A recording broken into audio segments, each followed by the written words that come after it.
amakuru bataramye banjye, nizere ko mumeze neza n'abatameze neza, kandi nk'uko bisanzwe dutangira ikiganiro tubihanganisha. Niko bimeze mu buzima ni ups and down, habamo ibibi n'ibyiza. uyu munsi ibintu biba bimeze neza, ejo bikaba bitameze neza, ariko icyo tubifuriza ni ukumererwa neza. Nanjye rero meze neza nk'uko bisanzwe, ni wa mutaramyi wanyu Martin Baributsa, ko nahagarutse ngo tuganire muri rwa ruganiriro rwacu ari rwo rwanjye. Uyu munsi rero nifuje ko tuganira ku nsanganyamatsiko nk'uko bisanzwe n'ubundi ijyanye n'icyo umwe mu bakunzi b'uruganiriro yambajije. Yarambajije ese nyuma y'uko umuntu atsinze green card, ni gute umuntu abona host, cyangwa se ni gute umuntu abona umuntu uzamwakira muri Leta Zunze Ubumwe za Amerika?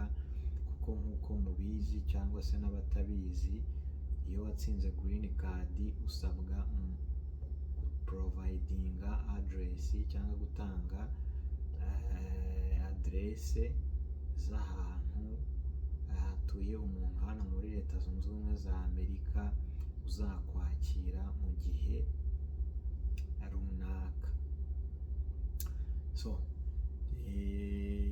Iyi topic rero turayiganiraho nko mu bice bibiri.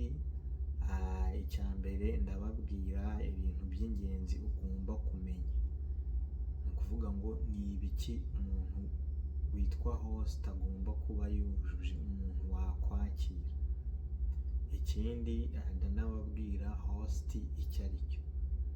Ibyo byose ashobora kuba ari ijambo rishya mu matwi yawe, ashobora kuba aribwo bwa mbere uryumvishe, turabijya nko muri rusange tubiganire mu buryo burambuye. Guys, ariko mbere y'uko dutangira n'ubundi nk'uko bisanzwe, mureba aho hasi handitse subscribe, mukore subscription. Nta kintu biba bitwaye guys, gukora subscribe bidutera imbaraga, bitwereka yuko ibintu dukora abantu babikunze, cyangwa se hari abantu babikurikira, nyine natwe tukagira energy. Ngira ngo mubona ko tubategurira ibiganiro byiza mu buryo dushoboye ubwo ari bwo bwose. Urakoze rero, ukoze subscribe, Mana iguhe umugisha, kandi mujye mukora na like, nta kintu bitwaye. Gukora like nabyo nta kintu bitwaye, cyangwa se waba utashimye ukajya muri comment ukandikamo icyo utashimye, waba wanashimye ukavuga uti ikintu iki ngiki ndacya appreciatinga, nta kintu biba bitwaye, sibyo? Kandi mujye mwibuka no gusangiza muri rusange abantu ibiganiro, kugira ngo abantu benshi bamenye aya makuru. Nicyo tuba tugendereye, ni ukugira ngo amakuru dutanga agere ku bantu benshi batandukanye. Reka rero twanzike ikiganiro tudatinze, ntangire mbasobanurira iki kintu, kuko abantu benshi cyane bamaze kumbaza kuri iki kintu, bambaza bati se umuntu yabona host gute amaze gutsinda green card? Ese ni ibihe bintu by'ingenzi umuntu agomba kumenya kuri host mbere yo gutanga adresse nyine z'uwo muhost? Ni hehe umuntu yakura umuhost? Ibintu bitandukanye ariko biri relate n'umuhost. Guys, ikintu cya mbere rero, host ni muntu ki? Host cyangwa se umuntu uzaguhostinga cyangwa host address bagusaba, kuko ntago bakubaza umuntu bo bakubaza, ni ukuvuga ngo muri DS 260 nababwiye umuntu yuzuza, bakubaza address z'umuhost. Host rero ni muntu ki? Host ni umuntu, cyangwa se izo host address baba bagusaba ni adresse z'umuntu usanzwe atuye ahangaha muri Leta Zunze Ubumwe za Amerika, muri state iyo ari yo yose. Iki kintu cyumvikane neza, ni umuntu utuye muri Leta Zunze Ubumwe za Amerika, uhamaze igihe runaka muri state iyo ari yo yose.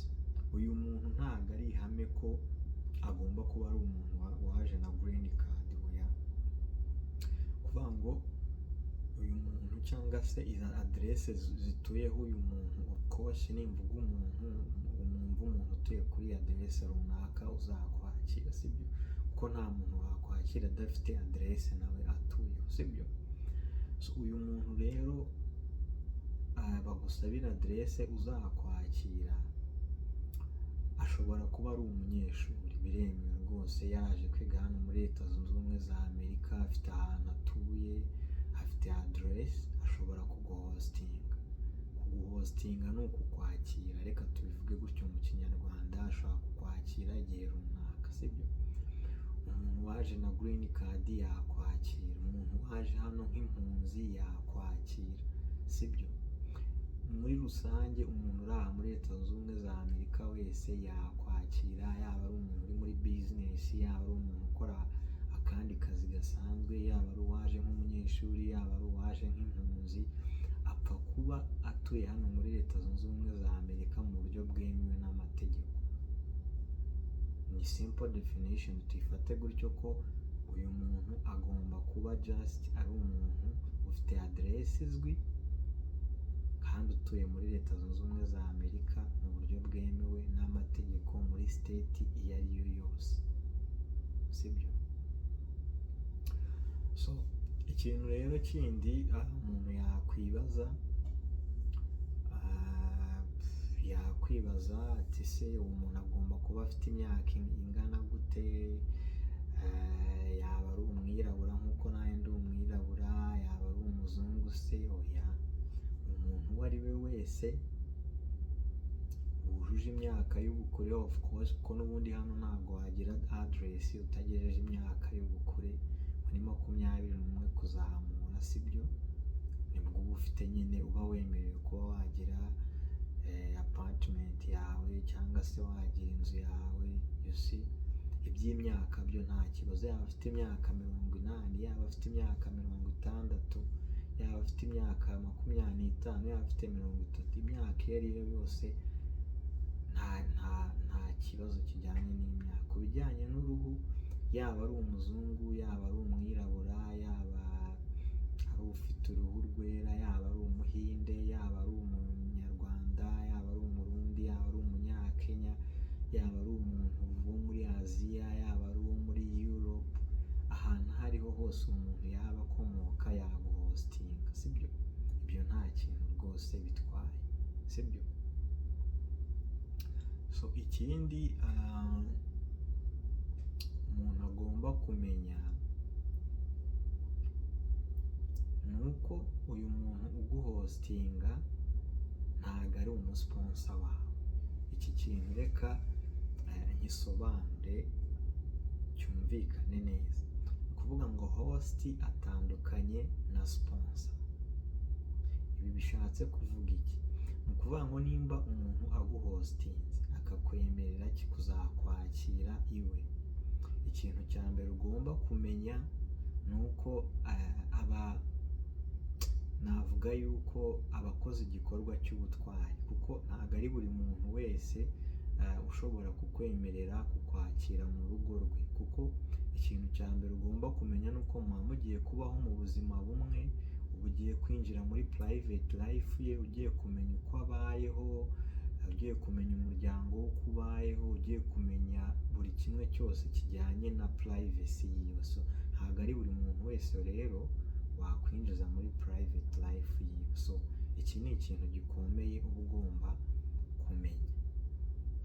Ariyo mpamvu nkubwira ngo ntabwo aba ari umusponsa wawe, oya, aba ari umuntu ukwakiriye mu gihe runaka. Ashobora kukwakira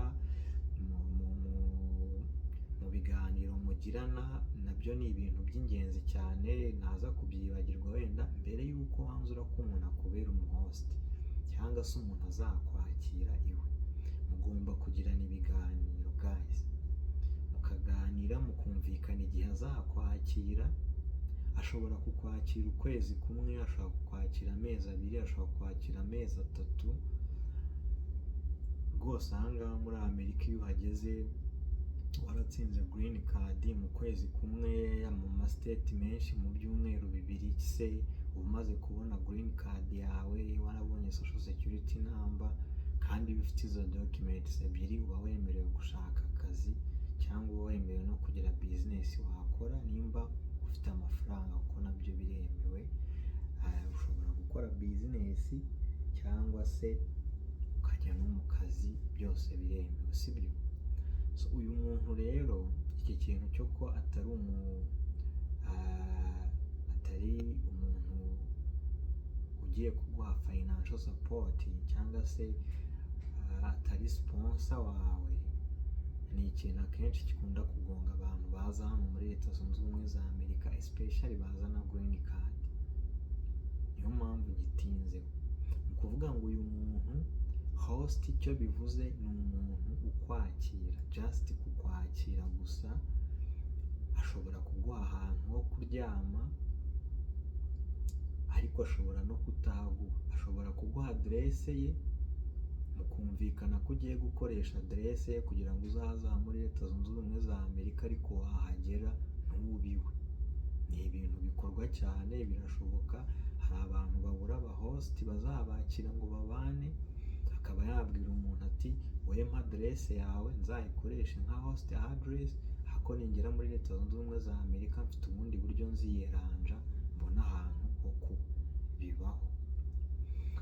Icya kabiri, uyu muntu ashobora kukubwira ati nzakwakira, ariko muri bya biganiro mugirana nababwiye mukumvikana yuko mugomba kuzafatanya kwishyura bills. Nimba ari ibijyanye n'ibiryo muzarya cyangwa se uzarya muri kumwe, mukumvikana yuko hari uburyo muzagenda musharinga cyangwa mugabana bills, cyangwa se mugabana uburyo bwo kwishyura ibyo muzagenda mukonsuming, sibyo? Nimba ari apartment atuyemo, mukumvikana yuko nibuje uzishyura igice nawe akishyura igice, cyangwa se akakubwira ati uzajya utanga contribution wenda y'amadolari aya n'aya n'aya. So ibyo ngibyo ntibizagutungure, niko bimeze aha ngaha muri Leta Zunze Ubumwe za Amerika. Ushobora guhura n'umuntu wenda akakubwira ati ngewe nzakwakira wenda mu gihe kingana n'ukwezi kumwe cyangwa amezi abiri, uzaryama urye ubone n'iby'ibanze umuntu akenera mu buzima, sinzakwishyuza. At the end, nyuma y'amezi abiri uzirwariza nawe ugende ushaka ahantu hawe ho kuba. Ibyo ntacyo bitwaye, kuko hano rwose iyo ukoze icyumweru kimwe, bibiri, bitatu, ukwezi, uba umaze kubona amafaranga ashobora kuba yakwishyurira apartment. Icyo host akora arakwishingira nyine ahantu hamwe na hamwe, hari n'aho batagusaba umwishingizi, so aho batamugusaba wishakira apartment ukaba watangira kwimenya, sibyo? Ariko impamvu iki kintu ndi kugitindaho cyane cyo kukubwira ngo uzabanze uganire n'umuntu mwumvikane neza, hari abantu baza akaza azi yuko umuntu uzamuhostinga azamumenyera ibintu byose kandi batarabivuganye. Agatega indege akazana n'umuryango, yagera muri Leta Zunze Ubumwe za Amerika, yagera kuri uwo muntu akamubwira ati rero aha ngaha ukuntu bimeze, amazi arishyurwa, umuriro urishyurwa, ibyo kurya birishyurwa, ahantu ho gutura harishyurwa, tugomba gufatanya kugira gute kwishyura zino bills. So bikagutungura ugasanga murashwanye cyangwa se umubereye umutwaro kubera ko ibyo bintu mutabivuganye mbere, sibyo? So ikintu rero mugomba kumenya ni uko host atandukanye na sponsor. Ntabwo ari sponsor host. Host ni umuntu just ashobora kuguha adresse yo ukayifashisha, cyangwa se akazana kwakira mu gihe runaka, ariko mu buryo buri financial ukimenya. Uretse ko bitavujije yuko hari n'uwabigufasha, ariko si itegeko. Ni umutima mwiza yaba agize, ariko atanabikoze ntabwo wamublaminga, sibyo? So icyo kintu rero kibe clear, ntabwo host ari sponsor. Ku bijyanye na finance cyangwa na financial issues, n'ibijyanye n'imibereho uzabaho mu gihe uzaba uri kumwe nawe, beta ko mwabiganira mbere, mukumvikana ibyo azagufasha, mukumvikana n'ibyo atazagufasha, ukazava aho uri witeguye, ufite udufaranga runaka two kwifashisha kugira ngo utazagera ahangaha muri Amerika ngo bidugutungure, kuko nta kindi kintu iyo watsinze green card Leta Zunze Ubumwe za Amerika ziguha uretse ibyangombwa bikwemerera gutura muri Amerika ukahakorera ibyo ushaka aho ariho hose. Kandi ngira ngo narabibabwiye mu biganiro bitambutse ko icyo ni ikintu gikomeye cyane kidahabwa buri muntu uwo ari we wese, sibyo? So nguwo host rero. Ikindi kintu ugomba kumenya kuri host ni uko ari umuntu wo kubahwa. Nimba umuntu agushyize mu buzima bwe akemera kukwakira mu rugo rwe akagushyira mu buzima bwe, ugomba kumwubaha. Ugomba kumwubaha bishatse kuvuga ikintu, kuvuga ngo hari abantu hano bahostingwa cyangwa se abantu babakira, ugasanga wakiriye umuntu araje ageze iwawe kuva mu gitondo akirirwa mu buriri aryamye kugera nimugoroba, sibyo? Guys, muri Leta Zunze Ubumwe za Amerika abantu babaho ari uko bakoze. Ariko wenda mu gihe waba uhageze mu cyumweru cya mbere cyangwa mu cyumweru cya kabiri, mu gihe utarabona icyo ukora, ntabwo bivuze ko hatari ibintu by'ibanze mu rugo wafasha umuntu, sibyo? Ushobora gukora isuku mu nzu nimba n'umuntu yaba atabikubwiye, ariko nawe nk'umuntu muzima ukavuga ute se nimba umuntu yagiye ku kazi akansiga mu rugo aza akorope kandi niriwe mu rugo nta kintu ndi gukora, sibyo? Ushobora koza ibyombo, ushobora koza amasahani, utwo ni utuntu tw'uturimo duciriritse, ariko utwo ni utuntu ushobora gukora umuntu nawe akaba motivated akavuga ati uyu muntu nakiriye ni umuntu ushyira mu gaciro, sibyo? Birababaje kuba umuntu yakwakira akajya ava ku kazi akagutekera. Ni ibintu bibabaje. Umuntu yarakwakiriye agusize mu rugo uryamye, cyangwa se uraje kubera ko ahangaha tuba dufite internet connection rwose yihuta imeze neza, wiriwe kuri za Netflix uri kureba amafilime, nta kintu ukoze, araje akoze ibintu byose byo mu rugo, aragutekeye, yogeje ibyombo byo mu rugo, akoze bla bla, ya mirimo yose muzi yo mu rugo. Biba bigayitse guys. Umuntu nakwakira nubwo waba utaramenyera, hari ibintu utaramenya gukora, sibyo? Sinkubwiye ngo uzagenda ukora ibintu utazi, kuko ushobora gushiduka watwitse inzu y'abandi, cyangwa se ugakora ibintu utazi nawe ugasanga urahiye, cyangwa ugize ikindi kibazo kubera wenda ibikoresho utamenyereye gukoresha. Ariko hari ibintu by'ibanze ushobora kuba wafasha umuntu mu gihe yakwakiriye, mu gihe agiye anyarutse agiye mu kazi, ntagaruke akore n'ibintu byose, sibyo? So ni umuntu muba mugiye kubana, ibyo ari byo byose muba mugiye gusangira ubuzima bwose, uba ubona ubuzima abayeho, sibyo? Kandi iyo wibwirije uturimo runaka rwose ahangaha, uretse no kuba byamushimisha, ariko nawe uba ugaragaje ko uri umuntu ufite indangagaciro nyine z'abantu, sibyo? So guys, ikindi kintu rero mugomba kwitondera nanone, ndacyababwira kuri host. Hari abantu, ubwo nari ndi kuvuga ku ruhande rw'umuntu wakiriwe, ugasanga ni umuntu udashobotse, sibyo? Ugasanga mvuye ku byo kuba wakora uturimo tumwe na tumwe two mu rugo. Ikindi ugasanga uri umuntu uriyicarira gusa ugaceceka, ukicara mu rugo rw'umuntu hagashira ukwezi kumwe, hagashira amezi abiri, hagashira amezi atatu, nta kintu umubwira. Kuvuga guys, abantu ba hano bari muri Amerika cyane cyane bahavukiye, cyangwa se nk'abazungu, kuzakirwa n'umuzungu cyangwa n'undi muntu utari umwirabura muri biriya bihugu byacu, nta kintu akubaza. Ni ukuvuga ngo wowe abagufata nk'umuntu mukuru, abazi ko hari ikintu ukeneye ugomba kumubwira, sibyo? Kandi uba waraje ahangaha uri mushya, nta kintu na kimwe uzi. Uba ukeneye rero kuvuga ati ese ni hehe umuntu ashobora kujya gushakira ibyangombwa? Ni urugero, ni hehe umuntu ashobora kujya applying gukora wenda driver's license? Kuko uba ukeneye hano driver's license ni ikintu cy'ingenzi cyane. Narabibabwiye mu biganiro, byaba byiza muri ya minsi uba ugeze ahangaha ya mbere, mu gihe utaratangira akazi, uko watangira ukiga amategeko y'umuhanda, ugasoma, ukagenda ugakora, ukabona iyitwa permit.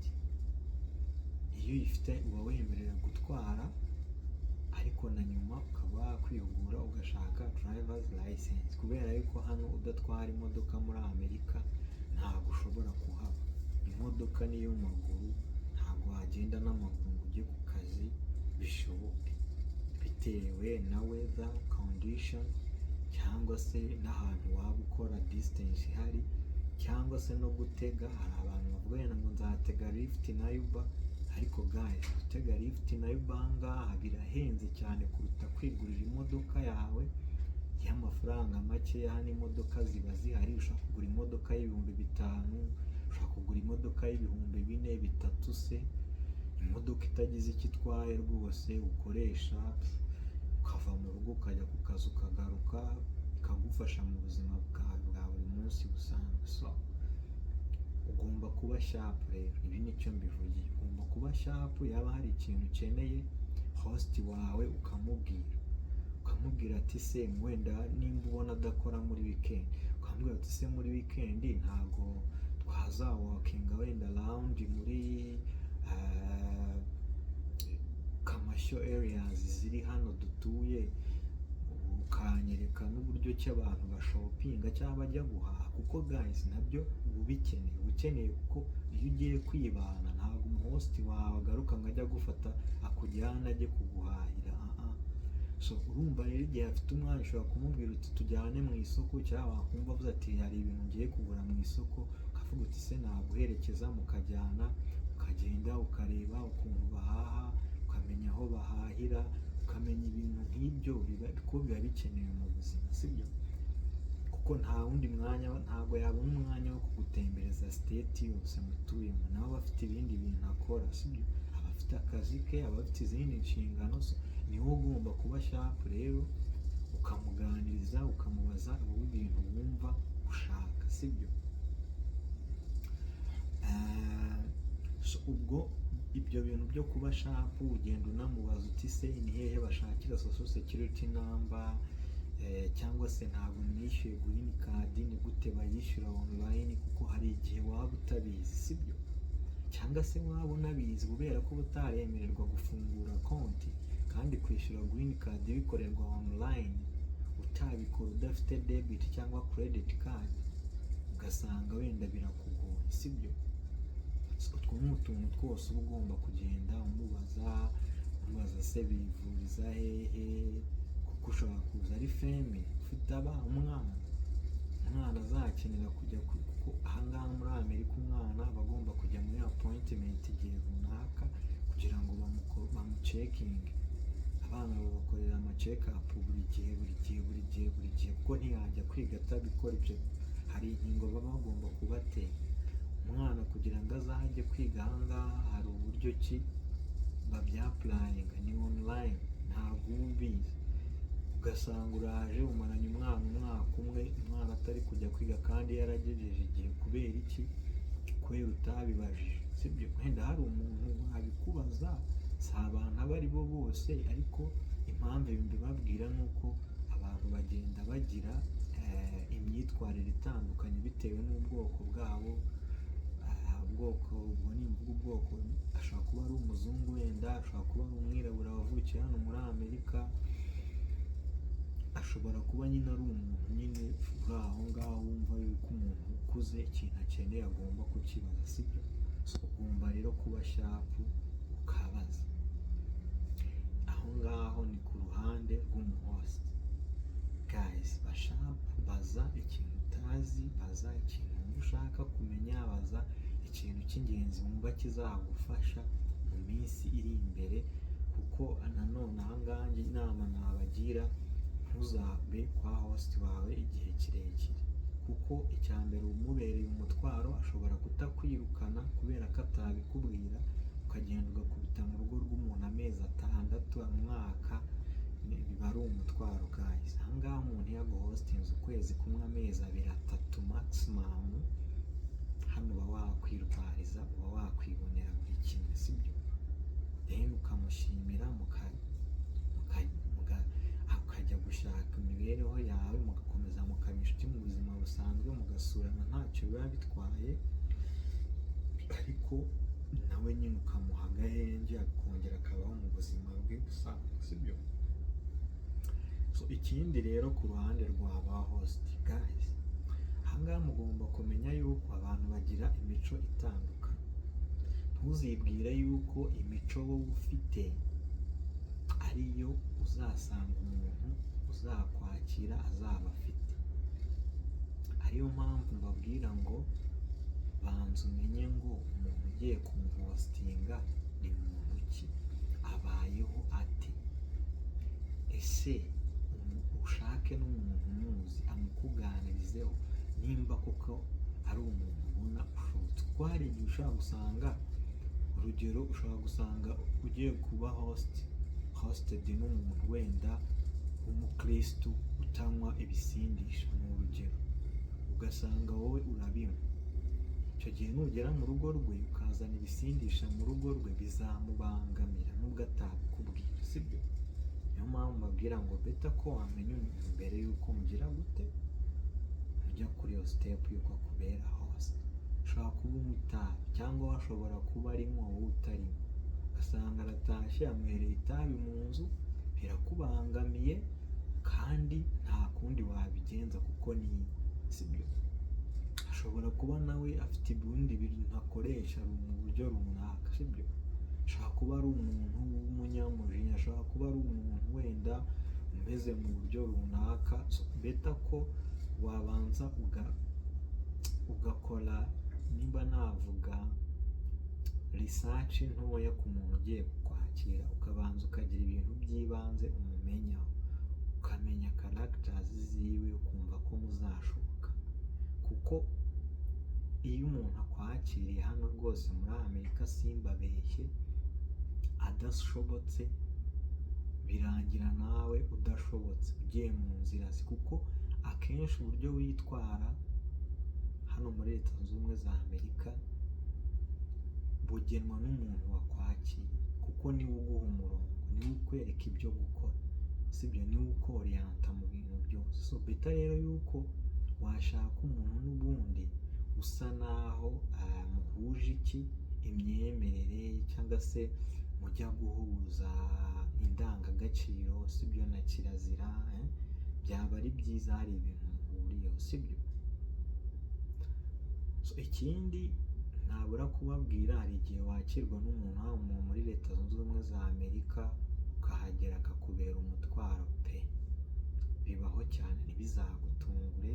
Ukaza wari uzi yuko umuntu ari umuntu mwiza muzima ukwakiriye n'umutima mwiza, ariko hashira igihe gitoya ukabona ibintu birimo birahinduka, ukabona uburyo expectingaga kubana n'uwo muntu cyangwa se kugufasha nta kintu ari kugufasha, ukabona nta kwitayeho, byigira muri gahunda ze nyine. Ugasanga umaze ahantu igihe runaka, hari abaza rwose bakabagira aba babysitter, ugasanga umuntu nimba usanze afite abana ugiye kuba umurezi w'abana. Kuko guys, ahangaha muri Leta Zunze Ubumwe za Amerika ikintu kijyanye no kurera abana ni ikintu kiba gihenze. So nimba rero uwo muntu usanze afite abana, ugasanga wenda ni urugero ndi gutanga, nta muntu ndi gupointinga, ariko izi ni ingero ndi kubaha kuko nzi abantu byabayeho, bita ko nabibasharinga kugira ngo namwe mugire iyo experience,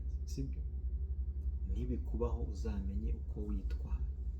Umuntu araje agusigiye abana be, yigiriye mu kazi ke, ukwezi kwa mbere kurashije, ukwezi kwa kabiri, kwa gatatu ntaragufasha ngo akubwire ati naha ba applyingira green card, ntaragufasha ati bashaka ID wenda gutya.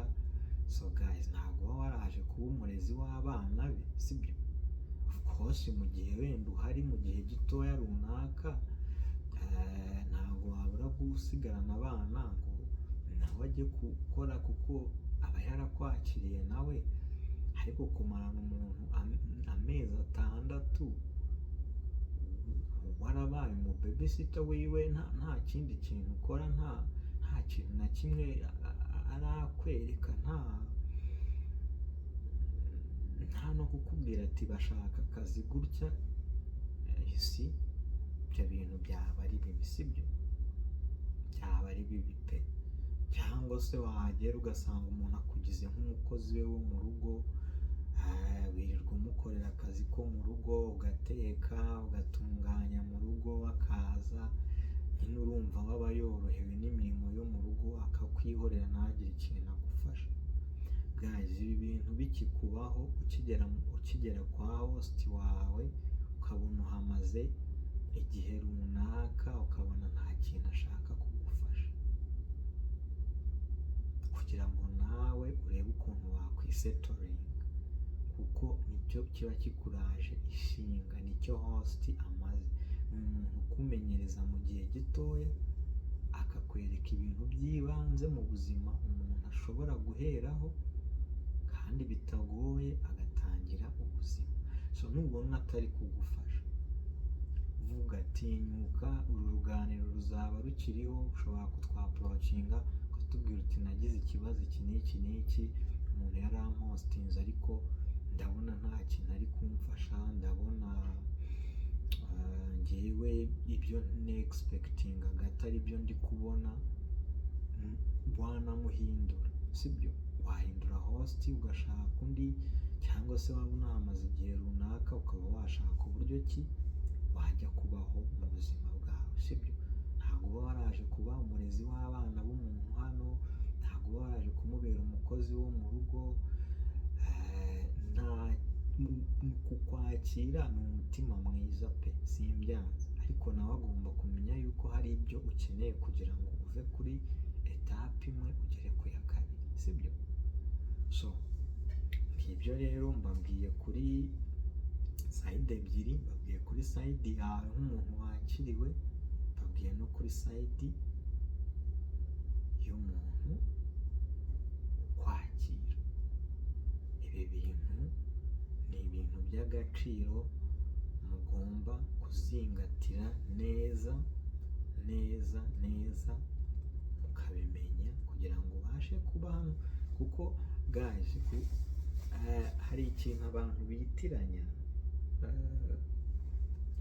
kubona green card ni ikintu kimwe, ariko no kugira success muri Leta Zunze Ubumwe za Amerika ni icya kabiri. Ubonye green card ugize amahirwe, viza urayibonye muri Amerika, ariko success, kuzagira successful life hano muri Leta Zunze Ubumwe za Amerika, byose biri mu maboko yawe ndetse n'umuntu uzagufasha. Niyo mpamvu ibi bintu mbikubwira kugira ngo uzabihe agaciro, ikintu ku kindi, ikintu ku kindi, kugira ngo uzabashe kugira successful life. Kuko ahangaha birashoboka rwose, hari abantu bahagera bakabiyirwa, ubuzima bukanga, kandi atari uko hadashobotse, cyangwa atari uko wenda ari abantu badashobotse, ariko bitewe n'uburyo bajemo bagatangira ibintu mu buryo budafututse, sibyo? So ikindi rero ngiye kubabwira cya gatatu, ni ikijyanye n'aho wakura umuhost. Noneho host wamukura hehe, cyangwa wamushakira hehe? Ahantu hambere ushobora kubona host ashobora kuba umuntu w'inshuti yawe, muziranye, wenda utuye hano muri Leta Zunze Ubumwe za Amerika. Umuntu ushobora kumwaporocinga, ukamwandikira, cyangwa ukamuhamagara ukabimusaba, nuko abantu benshi babona aba host. Ashobora kuba ari umuntu w'inshuti y'umuryango, mukaba mwamwaporocinga, yaguhostinga, sibyo? Ashobora kuba ari umuntu mwiganye ari aha muri Amerika, yakwakira rwose, sibyo? Ashobora kuba ari inshuti y'inshuti yawe, nawe yakwakira. N'importe qui, n'importe où, birashoboka. Umuntu uwo ari we wese, aho ari hose yakwakira. Ikindi, mu gihe nta muntu uzi hano muri Leta Zunze Ubumwe za Amerika, ukaba nta muntu mu nshuti zawe ufite umuntu azi, yakurangira wakwakira cyangwa waguhostinga, ushobora kujya kuri social media, ushobora kujya kuri Facebook ugasacinga, haba hari ama communities y'abantu, nimba ukomoka muri Africa haba hari Black from Africa communities zitandukanye z'abantu bavuye muri Africa, ukazisacinga kuri Facebook. Ntabwo nkubwiye ngo uhite ujyaho uhite wandika kuri Facebook ngo uhite uvuga ngo natsinze green card, ngo nta muntu ngo wamustinga. Oya, jya muri iyo groupe urebemo umuntu runaka, approachinge, umwandikire inbox, umubwire uti nitwa kanaka gutya na gutya, natsinze green card, nifuzaga yuko wamustinga wenda ukwezi kumwe cyangwa amezi abiri nimba byashoboka. Sibyo, birashoboka rwose ko wabona umuhost uciye kuri social media. Ushobora guca kuri Facebook, ushobora guca kuri Twitter, ushobora guca kuri Instagram. Aho hantu hose ushobora kugenda ushakisha abantu cyangwa ama communities especially bitewe n'ahantu ukomoka. Nimba ukomoka i Bugande haba hari ama communities y'Abagande bari hano muri Amerika. Sibyo, nimba uri Umurundi nuko, nimba uri Umunyarwanda nuko, nimba uri ahantu hose waba uturuka, ntabwo ushobora kubura community cyangwa se abantu bakomoka aho hantu ukomoka bari muri Amerika. Sibyo, so ubwo bivuze yuko mugomba no kwiga gukoresha imbuga nkoranyambaga guys, cyane ko nuza muri Leta Zunze Ubumwe za Amerika uzasanga ubuzima bwaho bushingiye ku ikoranabuhanga. So nimba nta kintu uzi rero ku ikoranabuhanga, muvandi nakugira inama yo gutangira kwihugura ukamenya kugira ibintu by'ibanze wamenya kugira ibijyanye n'ikoranabuhanga. Sibyo, kuko isoko bizagusaba kuri searchinga online ikintu icyo ari cyo cyose. Nta muntu wabaza hano umuturanyi mushobora kubana n'imyaka 10 utaramenya n'izina rye cyangwa utaranamubona, cyangwa akanacaho nawe uca atakwitaye. Sibyo, ibintu byose ni ikoranabuhanga. Nukenera kodaringa ikintu runaka, nimba ari icyo kurya cyangwa ari igikini, ni online. Buri kantu kose ni online. N'iyo Uber nukenera kuyitega igihe utarabona imodoka, ni online. Sibyo, so beta ko mwagira basic skills ku bijyanye n'ikoranabuhanga, especially kuri mwe rwose mwawininze green card. Si ibintu bigoye, ushaka kwegera umuntu akakwereka ibintu biri basic. Sibyo, so ibyo byari bivuye ku buryo ki ushobora gushaka umuhost ukoresheje social media. Sibyo, ukuvuga ngo ubwo buryo bwose ndi kubabwira ntabwo ushobora kuburamo uburyo bumwe bwagufasha kubona umuntu ukwakira mu gihe runaka. Icyo gihe ubwo buryo bwose iyo bwanze, ngewe ushobora kunyaprocinga wenda ugasanga mfite abandi bantu nakiriye, ugasanga ntibishoboka wenda ko nakwakira, ahubwo nshobora kuguha adresse yanjye tukabyumvikana, ukayikoresha. Wamara kuyikoresha ukazagera aha ngaha wenda ufite ubushobozi runaka, ukaba wakwishyurira apartment, nkaba nagufasha wenda mu bindi. Sibyo, nabwo ni ubundi buryo bushoboka ariko bugoye. Njye icyo nakwifuriza nuko waza ufite umuntu uri bukwakire mu gihe runaka, ariko hari n'igihe bidakunda, kuko hari igihe ushobora kuba ufite famiye y'abantu 6 ni urugero, ugasanga umuntu wenda aba muri apartment y'ibyumba 3, afite abana 2 n'umudamu nawe. Icyo gihe ntabwo yakwakira umuryango wawe ungana gutyo ngo abone ahantu abatuza. Ibi nabyo ni ibintu guys mugomba kumenya. Umuntu akwakira iyo afite ahantu azakwakira. Binakureho ko niba ko umuntu ko aguhostinga akakubwira ngo ntibyashoboka, ntuzumve ko ari umugome, ntuzumve ko akwimye ubufasha. Oya, ahangaha ugomba kumva yuko umuntu iyo akwakiriye uba ugiye ansharije ye. Sibyo, mu gihe rero yumva izo sharije atazazishobora cyangwa yumva ubwo bufasha atabona uko abuguha, ntuzumve ko ari umuntu mubi. So tumva etape y'ukuntu ya host ni muntu ki nabivuze. Host mwiza aba yujuje ibiki nabyo ndumva nabibabwiye. Umara igihe kingana iki kwa host nabwo nabivuze, ushobora kumara ukwezi kumwe, 2, 3 maximum. Rwose ahangaha uba ushobora kuba wagenda ugatangira ubuzima bwawe nawe nta kibazo ufite na kimwe. Ikindi ugomba kumenya ni uburyo ugomba gutegura uko uzava kwa host wawe, ko ntabwo uzinduka mu gitondo ngo ubwire umuntu ngo uyu munsi ngo ndimuka, ngo warakoze kunyakira ngo ndagiye. Ni ibintu ugomba gutegura, ukabwira umuntu uti muzampa akanya ndashaka ko tuganira, ukamuganiriza, ukamushimira, ndetse ukaba wanamusaba ko nimba ari apartment ushaka kuba yagufasha kujya kuyishaka, kuko hari ibintu butaramenya, sibyo? Hari ibintu butaramenya. So ibi nabyo rero byo kuva mu rugo rw'umuntu ni ibintu bitegurwa, ntabwo ari ibintu byuka mu gitondo ngo utunguze umuntu afite izindi gahunda ze.